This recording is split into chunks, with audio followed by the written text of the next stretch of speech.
EDA Music Radio. Good evening and welcome to the EDA Music Radio podcast. Tonight I have got Oktayne with me. Hello there, how are you doing? Good. Thank you very much for doing this and thank you for finding me on the website. Much appreciated. How are things over where you are? It's cool, nice day outside. Oh. It was a nice day outside, still day out over here. You can probably gather here in Scotland it's rather cold. Very cold here in Scotland. Yeah, we got a water drought over here. Really? Oh. Where I live, we got a water drought. Oh. Not enough rain. Whereabouts are you based in California? I'm based in a small town in Rodeo that's in the northern part of California. Is that closer to Oregon? Well, yeah. It's the northern part of California is closer to Oregon. Right, that's fine. I'm just trying to make sure I've got the map right. It's been a while since I looked at it. So tell me a little bit about yourself. Tell me about what got you into music in the first place. How you got started. When I first started making music, I was about, I was like about 13 years old. And, I had my dad, he used to like DJ these people parties and whatnot. Mm-hmm. I would go there. And then if there were people my age, I would go and help him out. But the main thing that really got me going was, listening to different stuff that he would listen to and, just grasping on. And then when I got older, I started picking up like certain rapper CDs. Mm-hmm. Nice. So I take it you come from, there's a very mixed music background you've got as well.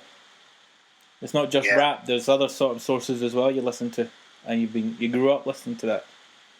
Yeah, I grew up listening to like old school music, like real old school music, mm-hmm. Not old school rap music, but old school like R&B, like soul type stuff. Because my parents are older, from a different generation, from when they have like people like Luther Vandross and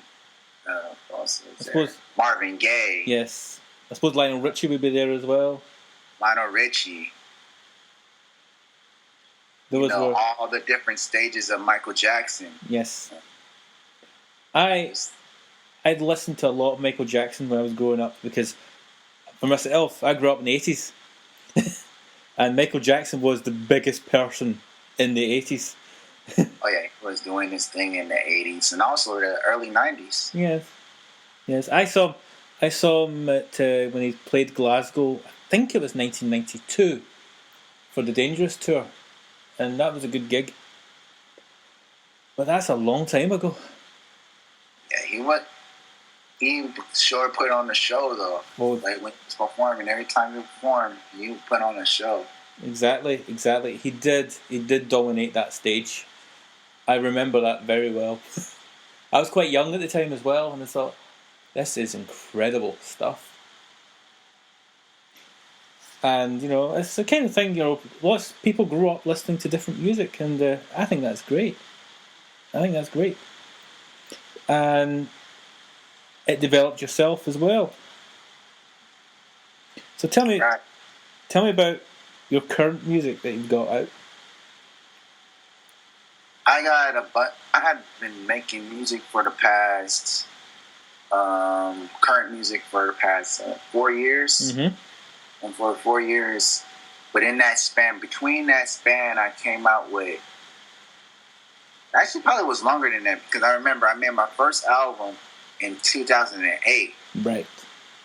And then I put it out there, and I have a song on there called California Soul, where I'm bigging up a lot of people from California, a lot of artists from California. And then also I had a album after that called Feature Presentation, and I had this song called Red Carpet Lady, and then a lot of people was asking me, okay, what does Red Carpet Lady mean? And then I tell them, they were like, oh, it means that, you know. Yeah. Then I got this current project that's coming around the corner. It's called Prime Potential.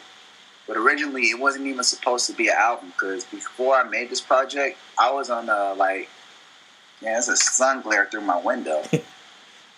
Okay, That's better. All right, so there was a period where I was like, okay, this music thing is not working out for me. I'm going to step away. I'm going to walk away from this. And then I was like, feeling unmotivated. And then I came across people that I knew like for a while, like a couple people I knew like almost, let's say, since I was in high school. And this dude, his nickname is Chief HBK, because he's an engineer in a team called HBK Gang. You know, honestly, I think the artists on that team, I Am Sue, should tour overseas, since he's doing his thing in America, and everybody's really just riding his wave now. Mm-hmm. But those guys basically were like just setting the foundation. They were like, dude, Chief was like, dude, do not give up, man. You're a good artist. You know, like, you could do this. I said, man, like, so I want to help you out, with a little bit of recording. So I went to work with him. I did like 8 songs with him. I believe it was 8 songs with him. And I ended up using like 7 or 6 of them. Fantastic. Yeah, I ended up using 7 or 6 of them. And then the rest of the project, I ended up making most of the beats for the rest of the tracks. And then, so what happened was, I made 4 songs at first, and it turned into those 8 songs. You know, then I just cut it down to 7. Then I made more songs, and then it became an album. And I was like, okay, well, I'm gonna put this out. Brilliant. That is brilliant. That's one thing you've got to learn. You know, just when you think, and I've been through this before, and I think lots of musicians have also been through it before, is when you feel that nothing is going your way, you just want to stop. But, you know, there's always something, if you quit now, then you never know what's going to happen later on. Yeah, and me being the person I am, people were shocked that I was trying to give up on music, because anybody that knows me since I was like a little kid, you know, they would know that I never quit in anything. You know, the only reason why I couldn't play certain sports was because I had one period where my grades started slipping. You know, because I was spending too much time working with music. You know, but so, you know, principal was like, oh, you can't play basketball no more because your grades are slipping. So, did you get grades on the sport, or is it to do with your grades in your other subjects? Well, it was just that, you know, I was getting grades in the academic classes, and then, you know, I was playing on the high school basketball team. And, you know, when we weren't really doing too good, because our school, you know, is horrible at basketball. But the only reason why the principal like called me in the office, because like when I made like a crazy shot, and then everybody around the school was talking about it, and then she called me to the office so everybody was talking about me at school, so I ended up going to the office. Oh, well. I think it was quite kind of a different experience to go through. It wasn't very nice. Oh no, nobody wants to be cut from something. Yeah, it's yeah. I can sort of sympathise with you there. I sort of see where sport and me, we don't go together very well. But I get the idea. You know, it's like being in the band and being kicked out the band, sort of thing, or being called, Okay. or being put as the bass guitar player. Mm. But yeah, I listened to some of your music. You sent me your Bandcamp page, which if Oh you'd yeah, like, to sort of tell everybody the link to it as well. that's the Bandcamp. That's bandcamp.octane.com. You know, I have my second album on there, and I have the third album on there because so people could actually get it now, but Right. it's not technically out. But they could get it now. The only reason why it's there is because I have people reviewing it, and so I had it up for free. But then, you know, there was so many.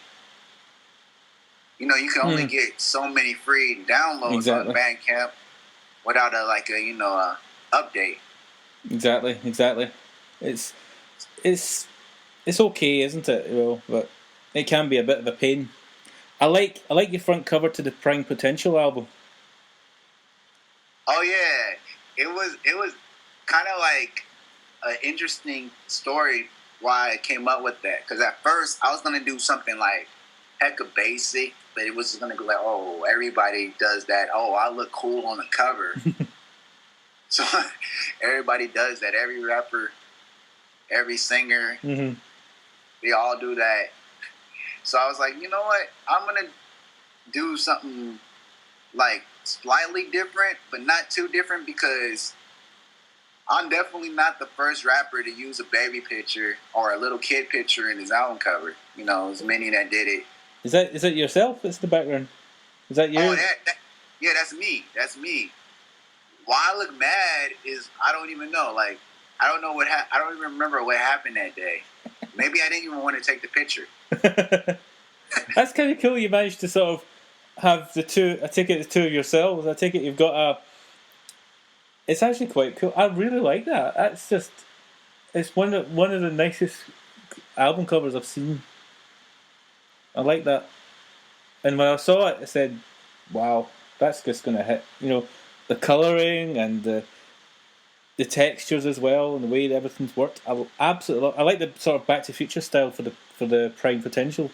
You know, I like that. So that is a. Did you do the actual cover yourself, or?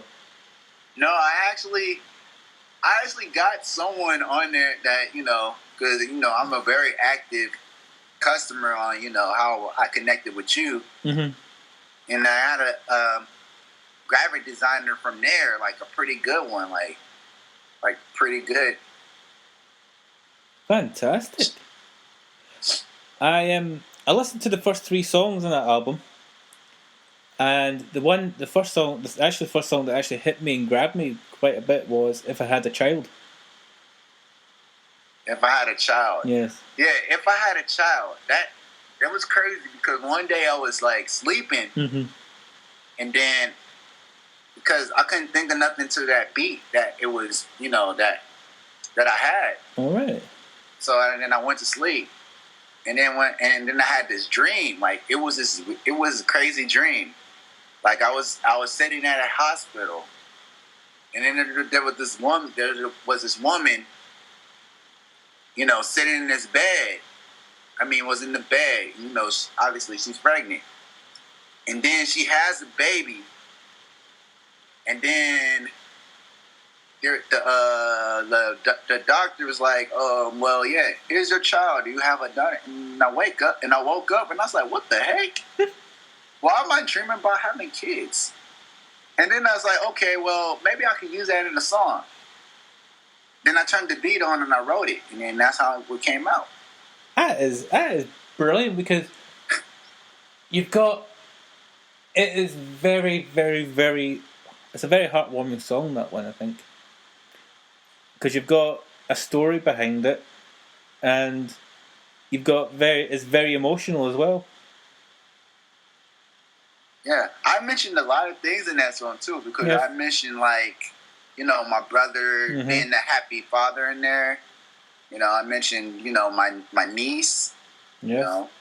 it's very family orientated, Yeah. and I really, when I heard that one, I liked the first two, but when I got to if I had a child, it sort of, hit me that one a little bit more because it was a high emotional level, that song. I'm sorry I haven't got to the other ones yet, but that one in particular did resonate quite strong with me. And that was actually the first song I recorded for the album.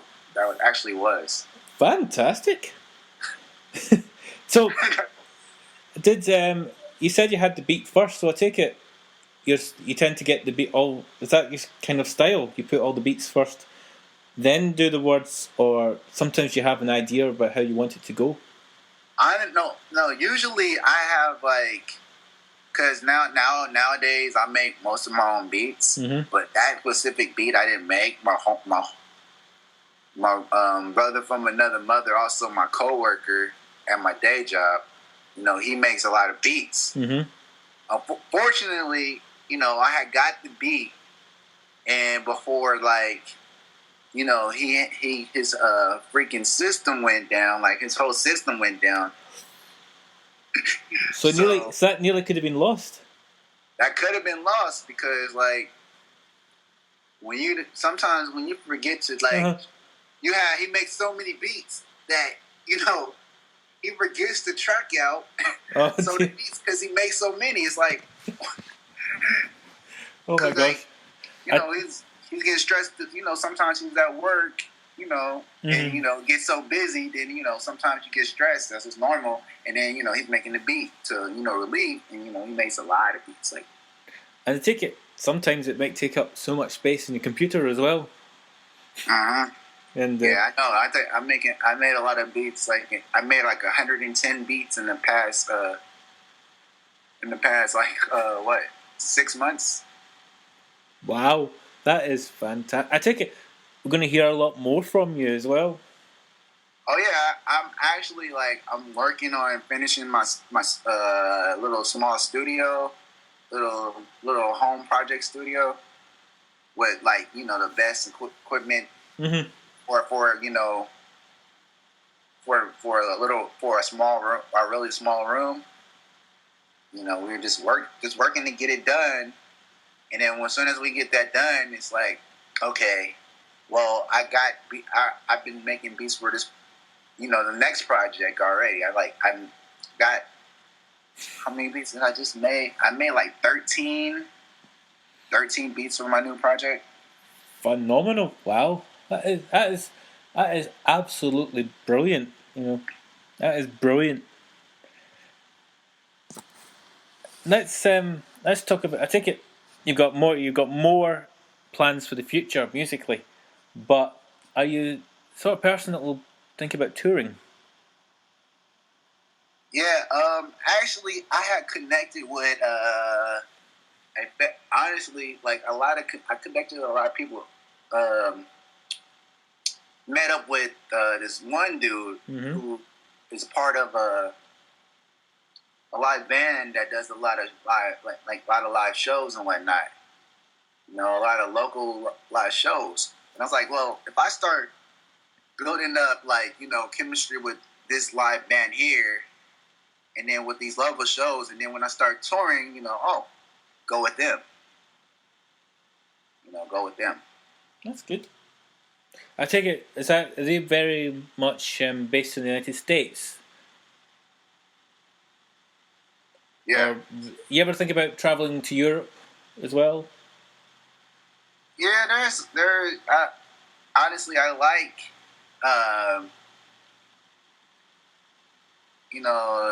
how the UK takes to rap music. They very acceptive of it. Especially the lyric aspect of it. They really pay attention to it. Because honestly, there was a couple people from I forgot what country. But they had hit me up. It's a couple rappers from the UK, and they hit me up and they were like, "Oh, let's do a song." One dude threw me a free beat. That's brilliant. You know, it's always good. It's what modern technology can do nowadays, isn't it? It is phenomenal what we can do. You know, I'm talking to you, and you're like more than halfway across the world from me. You know, and we're talking more or less instantly. You know, you got a slight time delay, but you know, we're almost there. It's incredible what we can do nowadays. Yeah. Think about what's going to happen 10 years from now. It's going to be even crazier. I know, it's going to be scary. The one thing is, you know, someone's saying that you're going to have those. You seen Star Wars? And you know when R2D2 sends the message from Princess Leia, and you got the hologram thing. Oh my gosh! If we do that, you're saying that. I heard. I mean, we might do that. We are. They're already putting holograms on stage. I know. Because they had. I think they had. What's her name? Amy Winehouse hologram on stage once as well. After she died. I was wondering if they did that. That is. I was wondering because they did Tupac and they did Eazy-E. And they did somebody. I forgot who else they did. That is scary, isn't it? Oh, it was the dude from Wu-Tang Clan, ODB. Oh. They did a hologram for him. God, it's getting scary, isn't it? Now you'll have. You know. I'm wondering if P. Diddy would give a hologram of Notorious B.I.G. I think that's going to happen. That will be very scary, but fun. Yeah, this freaking sun. Don't rub it in. It's dark here and cold. I bet. Anyway, I'm going to ask: are you actually on Twitter? Oh yeah, I'm on Twitter. Yeah. What's your Twitter account? It's Oktayne Vocal. Oktayne Vocal. Fantastic, because I'd like to follow you. What I might do as well is tweet the link when I've got this up on SoundCloud, the interview, so that you've got a link to it as well for other people to hear. And then knowing that someone in Scotland has interviewed you. Yeah. It's incredible what can be done these days. It's incredible. Is there anything you'd like to end with? Yeah, well, I'm always active in, a lot of things, so this is what I really had to say. Well,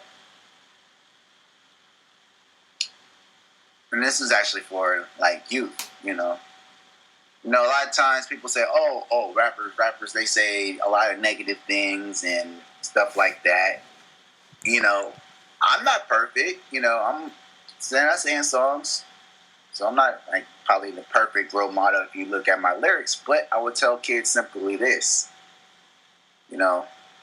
one is stay in school. 2 is you could do anything you put your mind to, and 3, be good to your parents. That's 3 key things I could tell to you, because a lot of the youth are the future, and